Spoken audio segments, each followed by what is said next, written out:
Hi everyone, कैसे हैं आप लोग। उम्मीद करते हैं अच्छे होंगे। तो हम आज आप लोगों के सामने आज फिजिक्स में एक न्यू चैप्टर लेकर आए हैं जिसका नाम है कार्य, ऊर्जा और शक्ति। तो इसमें सबसे पहला हेडिंग है कार्य किसे कहते हैं। तो किसी पिंड पर बल लगा करके पिंड को बल की दिशा में विस्थापित करना ही पिंड पर किया गया कार्य कहलाता है। जैसे कोई मान लीजिए ये वस्तु है, इस पर अगर हम बल लगा रहे हैं तो वस्तु अगर यहाँ से यहाँ विस्थापित हो गई तो हमने बल लगा के कार्य किया। अगर वस्तु यहीं पर है, यहाँ से 1 इंच इधर नहीं आया तो समझ लीजिए कार्य नहीं हुआ। लेकिन वस्तु अगर यहाँ से यहाँ आ गई तो कार्य हो गया, इसे ही कार्य कहते हैं। अगला दिया कि ऋणात्मक कार्य के प्रकरण में बल एवं विस्थापन के बीच का कोण क्या होता है। तो 180 डिग्री होता है। आगे दिया है कि कार्य करने की दर कहलाती है, तो कार्य करने की दर जो है शक्ति कहलाती है। और अगला है कि किसकी इकाई ऊर्जा के समान होती है। तो कार्य की इकाई जो होती है ये ऊर्जा के समान होती है। और ये दे दिया है कि कार्य जो होता है ये कार्य बल और विस्थापन का अदिश गुणनफल होता है। से ये पिंड है और ये जो एंगल बना हुआ है ये फोर्स बल है। और ये W जो होता है एफ एस कास थीटा, जो थीटा बना हुआ है। और ये जो यहाँ पर यस दिया है विस्थापन है। यहाँ से देख लीजिए एफ जो है ये बस पर लगाया गया बल है, यस जो है विस्थापन है, और थीटा जो है बल और विस्थापन के बीच का कोण है। ये जो बल है और ये विस्थापन के बीच का ये जो कोण है ये जो होता है इसी को थीटा कहते हैं। कार्य करने की 2 शर्तें होती हैं। पहला है कि उस वस्तु पर बल लगाया जाता है। जैसे ये वस्तु है, इस पर अगर बल लगाते हैं और वस्तु का विस्थापित होना, अगर हम इस वस्तु पर बल लगाएं, वस्तु यहाँ से विस्थापित हो गई तो कार्य हुआ, लेकिन वस्तु यहीं पर रह तो विस्थापन कार्य नहीं हुआ। अगला कि कार्य एक अदिश राशि है, क्योंकि कार्य में केवल परिमाण होता है, दिशा नहीं होती है। कार्य की एसआई इकाई जूल होती है, तो 1 जूल बराबर 1 न्यूटन मीटर होता है। दिया कि 1 वाट बराबर क्या होता है। तो 1 वाट बराबर 1 जूल प्रति सेकेंड होता है।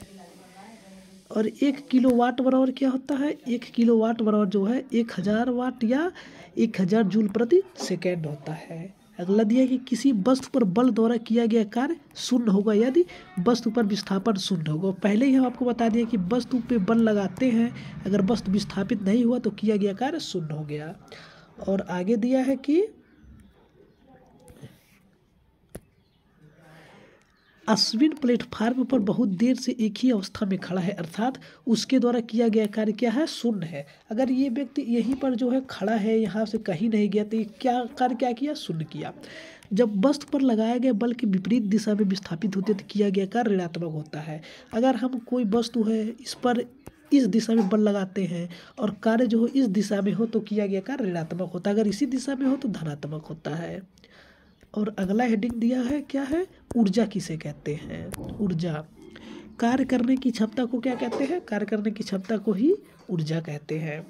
किसी पिंड के अंदर कणों अणुओं की गति कंपन के कारण उसके अंदर कौन सी ऊर्जा उत्पन्न होती है। तो उसके अंदर तापीय ऊर्जा उत्पन्न होती है। और आगे दिया है रासायनिक बंधों के रूप में अणुओं द्वारा संग्रहित ऊर्जा होती है रासायनिक ऊर्जा। और आगे दिया कि आवेश के प्रवाह से उत्पन्न ऊर्जा को क्या कहते हैं, आवेश के प्रवाह से उत्पन्न ऊर्जा को जो है विद्युत ऊर्जा कहते हैं। और पाचन के अंत में निकलने वाली ऊर्जा क्या होती है, रासायनिक ऊर्जा होती है। और अगला दिया है कि शुष्क सेल में संग्रहित ऊर्जा किस प्रकार रूप में होती है। तो शुष्क सेल में जो एकत्रित ऊर्जा होती है वह रासायनिक ऊर्जा के रूप में होती है।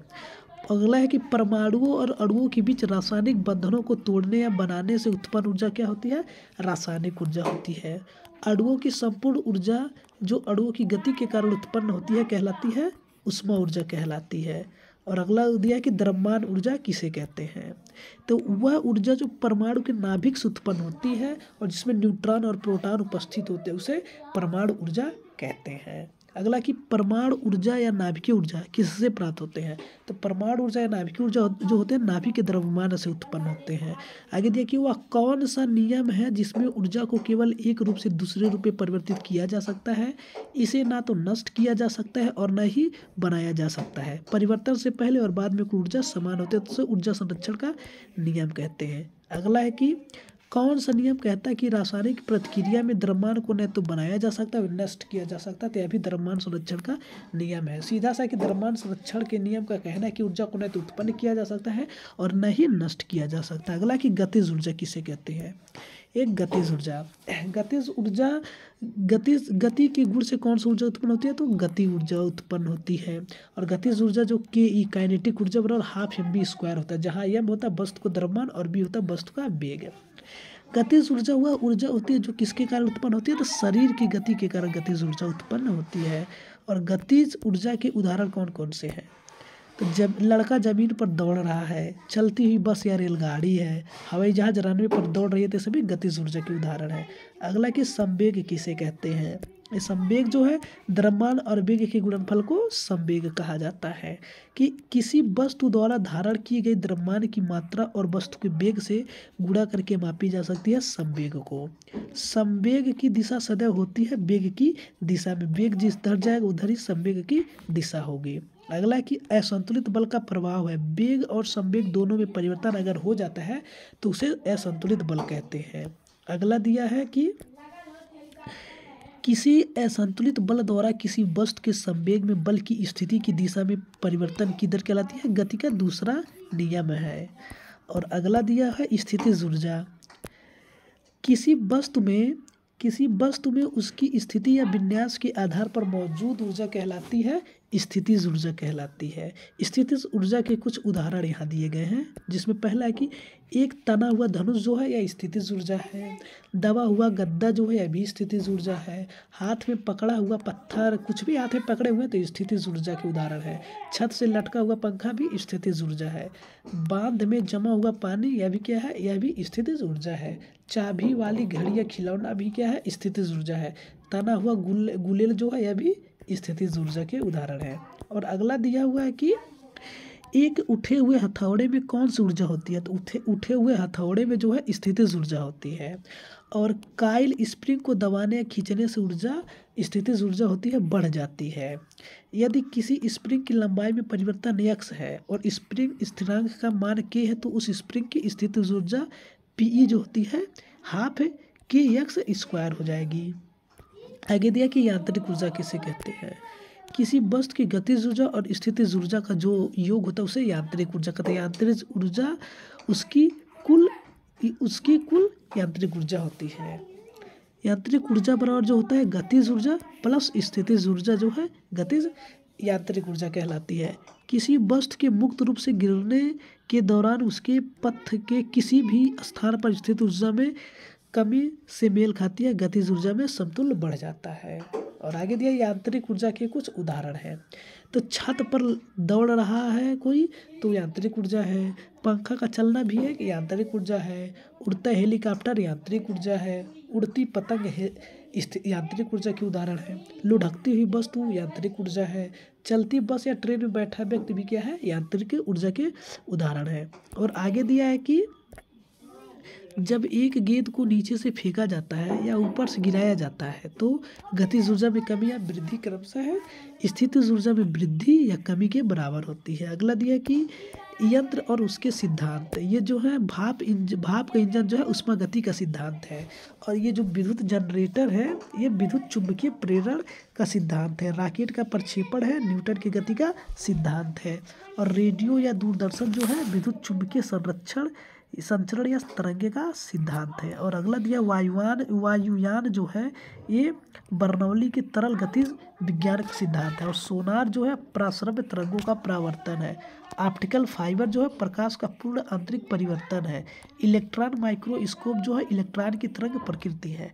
फोटोसेल जो है प्रकाश विद्युत प्रभाव का सिद्धांत है। और नाभिकीय रिएक्टर जो है नियंत्रित नाभिकीय विखंडन का सिद्धांत है। और अगला दिया है कि ऊर्जा के रूपांतरण के उपकरण, ये जो दिया कि डायनमो से यांत्रिक ऊर्जा को विद्युत ऊर्जा में परिवर्तित किया जाता है। माइक्रोफोन से ध्वनि ऊर्जा को विद्युत ऊर्जा में परिवर्तित किया जाता है। और भूतापीय विद्युत संयंत्र से उष्मा ऊर्जा को विद्युत ऊर्जा में परिवर्तित किया जाता है। और हाइड्रोलिक बाद से जो है गुरुत्वाकर्षण स्थितिज ऊर्जा को विद्युत ऊर्जा में परिवर्तित किया जाता है। और पवन चक्की में जो है वायु ऊर्जा को यांत्रिक या विद्युत ऊर्जा में परिवर्तित किया जाता है। और विद्युत जनरेटर से जो है यांत्रिक ऊर्जा को विद्युत ऊर्जा में परिवर्तित किया जाता है। और अगला हेडिंग जो है ये शक्ति किसे कहते हैं, पावर। पावर शक्ति। एक कार्य करने की दर कहलाती है शक्ति। शक्ति को पी से प्रदर्शित करते हैं, इसे इंग्लिश में पावर कहते हैं। पावर पावर कार्य बटे समय, पी बराबर डब्ल्यू बटे टी, डब्ल्यू बराबर एफ एस का सीटा दिया था और टी बराबर टी हो जाता है। ये यहाँ पर आप लोगों के सामने ये वेक्टर में दिया है, अदिश राशि वेक्टर में दिया है। और अगला है कि इससे सिद्ध होता है कि शक्ति बल और वेग का सदिश गुणनफल है। शक्ति का एसआई मात्रक जूल प्रति सेकंड या वाट होता है। 1 किलोवाट घंटा बराबर 3.6 × 10⁻6 जूल होता है। और दोस्त आज के लिए इतना ही काफ़ी है, और हम कल सेकंड वीडियो में आप लोगों के सामने जो है विद्युत चुंबकीय और यांत्रिक तरंगों नामक चैप्टर फिजिक्स में लेके आए हैं। और अगर आप लोगों को वीडियो अच्छा लगा हुआ है तो आप लोग वीडियो को लाइक करके, चैनल पर पहली बार विजिट किए हैं तो चैनल को सब्सक्राइब करके बेल आइकन को प्रेस कर दें। और अगर आप इसका PDF प्राप्त करते हैं तो हम उसके लिए टेलीग्राम चैनल का लिंक डिस्क्रिप्शन में दे देंगे, आप लोग उसे ज्वाइन कर लीजिएगा। मिलते हैं अगली वीडियो में, धन्यवाद।